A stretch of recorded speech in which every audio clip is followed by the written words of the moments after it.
problem. So, all right. So, you're coming up and, again, other sports didn't exist to you until the middle school time, but it's baseball, softball. When did you make the conversion from baseball to, because you're good enough to play them both, right? So when did you change over to where softball fast pitch became it for you? What age? Age, I'd say probably 8. Okay. It's like one of the right? Dads, yeah, probably. One of the dads on my T-ball team, I guess, I was still playing T-ball then. Mm-hmm.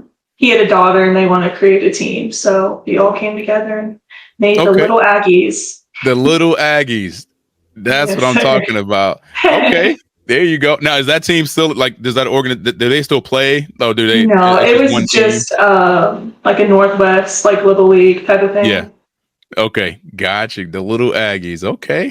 There you go. Well, now that could pose a little problem because you're not an Aggie, but we'll talk about that later. So we'll get into that. They flipped you. They flipped you early. That's what it was. So, okay. Now I'm coming up, this is way back in the 80s and the 90s, we didn't have color TV, all that kind of stuff, but we did watch movies. So I had certain movies that we loved coming up as kids. Did you have were there sports movies that you just idolized or that's kind of helped you kind of get, more into being competitive and all that?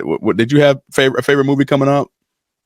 I wouldn't say a movie. I watched a lot of professional sports and stuff because my mom's a big sports girl, so that was always on the TVs. Yeah. Okay. So the household, it's a sports household. Pretty much my mom. I wouldn't say my dad. But okay. Now, yeah, I did look. It looks, and your mom, Miss Tammy, she played some ball, right? She's the basketball player of the household. Yes, sir. Okay, good deal. All right, now I'm not going to put you on the spot to see who would win in a basketball game. We'll leave that for the fans to decide. But yeah, so I guess that's where the basketball part comes in. So okay, now you're 8 years old. You're moving up. Aggies happen. Does select ball come into play that early for you? Because you come up in the Corpus Christi. We're in Corpus Christi, right? For you, this is where you grew up. Yes, sir. Okay, yes, what part to be exact? It's called Sandia, but I just usually say Orange Grove. Okay, so the Grove. Kind of out in that area. Yeah, there you go. So, okay. So, are you playing league ball there, or did you have to travel? Because that's a little ways away, isn't it, from the rest of Corpus? I played at Northwest, so it's kind of over there by Oil Belt. I also went to school at Toloso. Yeah. Okay, gotcha. And travel. You had to commute. Yes. How long is that? How long of a drive is that? Probably 35. Ooh, okay. Minutes.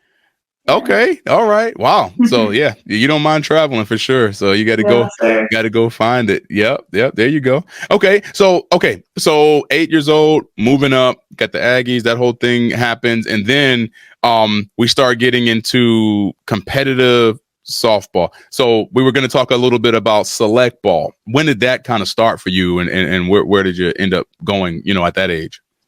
Yeah, I think our Little League team that we had, the Little Aggies, we found a coach that wanted to do, I guess, travel. And it wasn't really travel back then. It was going to the Greenwood fields and playing in the tournaments and stuff like that, besides some Monday league games. So I think we picked up a team like that and started playing more on the weekends and having weekly practices and stuff. There you go. Okay. Now, was it most of your workouts? These outdoor workouts, did y'all have a facility? These days it's all fancy. You got facilities and indoor places and hitting stations. Or were you guys just kind of getting on the field and just getting after it? I think at the time we worked out of the batter's box. Okay. Yep. Right downtown. There you go. Yes, there you go. Okay. All right. So now, when it's select ball time, are we catching now, or are we still just, kind of moving around and trying different position, whatever the team needs? I was still moving around. I think at that time when I first started select, I was shortstop. And then from there, I don't remember what happened. We didn't have a catcher, and they threw me back there. That's Never looked always back. how it happens. It's like, hey, who wants to do this? Nobody volunteers except the one brave one that wants to go back there. Now, I mean, were you always a catcher at heart? Like, do you love it to the point where it's like, hey, I don't want to play a different position? Or are you good with just playing the game and playing anything? Like, where does that lay in your heart? No, I love it. I couldn't play another position. Goodness. I have a saying that catching is the only safe place on the field because at least you know the ball is coming to you. Everywhere else is a surprise. I know where the ball's going, and I don't have a problem with that because I don't like surprises in the game. I want to know what's happening and control everything. So now, did you also still love it when you got that first bruise on that wrist or that arm, or took one off the knee or whatever? Like, did you still? Of course not. I mean, I remember those times crying and being all dramatic about it, but I got over it. Now, I need to hear this one because I always wonder, catching and being, a lady coming up. I have a daughter. She's doing the nails and all that kind of stuff. But and she plays softball for a little bit, my daughter Trinity. And I always wonder, like, how could you maintain nails, right, and then still play, especially that position? I couldn't imagine being able to be a catcher and still maintain that. Was that an issue, or did you even go down that road coming up? No, I never went down that road. Never. No nails. No way, right? I think I did try. Like, I remember over the holidays and stuff, or when we'd be going on vacation, I'd go get them done, and it was waste painful, of money. very painful. I bet. Now, let me ask you this. And now, I mean, that's probably not going to be the case now because you're in a very competitive situation. But coming up, if you're playing against a team and you see a team with the girls on the other squad and they're all, they got nails and everything like that. Did you look at that as like, hey, these are going to be ones that we can really get after a little bit? I don't know if they're ready for the grimy, actions that's going to happen here on this softball field. Did you guys kind of see that? Like, I don't know if they're ready to play. I don't remember like noticing that. Like, you can always tell more the girly girls are kind of just out there looking pretty, besides the ones that are really going at it for.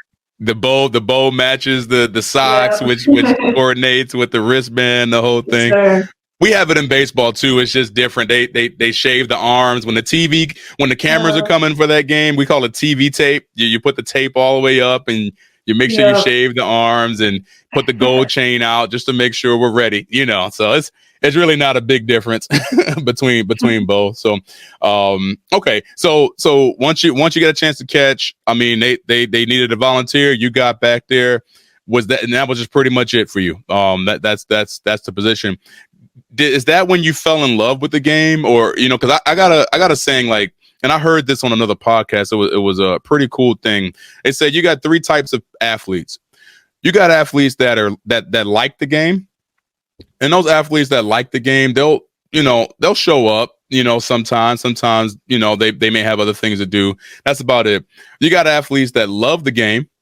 Those athletes will be on time. They're always at practice. They work hard, but after the game is over with and after practice is over with, they go home. But then you got athletes that are in love with the game, right? And that's one of those situations where after I leave the team stuff, I'm infatuated. I still got other things. I'm looking at YouTube videos, or I'm just, I'm focused on an actual goal where I want to, see myself in the next 4 or 5 years playing, at the next level. How would you categorize yourself coming up, as far as, because I wasn't in love with the game until maybe I got to, I'd say probably my sophomore year of high school, where I really thought that I could actually do it and play at the next level. And then I couldn't do anything else. It's just, it was what it was. Was it always like that for you? How would you categorize yourself with that? I'd say when I was probably younger, I was just more like there. Mm-hmm. But when I got to probably 7th grade, 8th grade, maybe even 6th, I'm not sure, is where I fell in love with the game. And I was pretty crazy back then. Yeah. I mean, it was all I did. So. Now, what would you categorize as crazy? Like, I mean, are you staying up to 3 a.m. on YouTube, just searching and looking for different players, or just idolizing, athletes that are doing it at that level?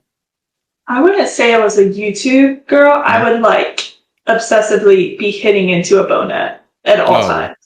So like after games, like after practice at night, just ruining my shoes. I remember like I would always have holes in the like big toe of my shoes from just hitting into concrete. Just ruined every pair of shoes I had. Oh, that is awesome. Now, do you still have those shoes? We got to make it like a wall of fame. I don't think I do. I think I threw them all away. I got you. You know, that's something that's great to kind of point out, just because, you know, life moves so fast for us now. Everything is quick. Phones. I mean, social media. It's so easy to get distracted, and it's hard to sometimes unplug and just fall and give yourself a chance to fall in love with something, you know, and see, it's just like when we came up, we didn't have those distractions as much. So we played for fun. I mean, we would go out and compete and play baseball or softball or whatever the case may be, because that was what we did for fun. These days, it's just, it's a little tougher. I don't know if I could drive to Northwest and on a random Friday, see a group of kids playing just pickup softball or baseball. Yeah. You know, so I don't think I've ever seen that. Yeah, but it's good to see, you know, kind of a throwback situation where you have some that actually love it to that level, and that's why you're in the position that you're in. That's the difference. That's how you can tell if a kid is really going to grasp it, or if it's just something that's cool to do for now. You know, so because that adversity is going to hit, right? That adversity is going to hit. Thank you for watching the FCO Show YouTube channel. Like and subscribe here to stay up to date with the latest highlights and clips, and keep up with all things catching.